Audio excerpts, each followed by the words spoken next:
Západ sa už načisto zbláznil. Práve som počul v rádiu, že v Lotyšsku platia nové dopravné predpisy. Ak sa na ceste ukáže auto s ruskými dopravnými značkami,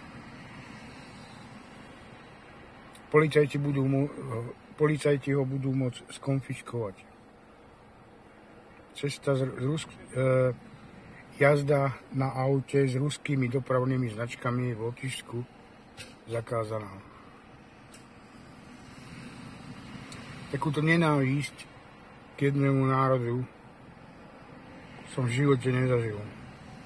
Rozprávala mi o nej stará mama. Počas druhej svetovej vojny bola na práci v Reichu. Ešte po 20 rokoch, keď počúvala nemčinu, tak sa roztriasla po celom tele. Nenávideli nielen Židov, nenávideli všetkých Slovanov. Ani ľudia sme pre nich neboli. A to isté sa teraz začína diať s Rusmi. Ja sa hanbím za súčasnú civilizáciu, kam sme dospeli. Aj keby mal Putin rohy a kopytá, nedáva nám to žiadne morálne právo nenávidieť Rusov. To je kolektívna vina. A kolektívna vina je znakom fašistického myslenia. Je mi z toho na zvracanie. A je mi na zvracanie z toho, že sme súčasťou toho cirkusu. Sami sme sa odstavili na vedľajšiu koľaj, pretože darmo nás presvedčajú, že rovnaký postoj má celý svet. No nemá.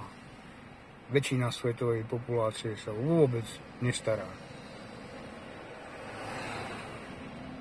do konfliktu, ktorý je na východ od nás, a snažia sa s Ruskom obchodovať. Tam, kde beží obchod,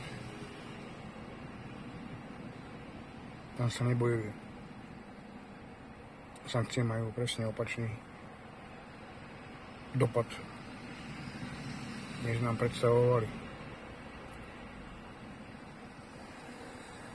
My sme namyslení, si myslíme, že my sme tí, ktorí reprezentujú civilizáciu 21. storočia.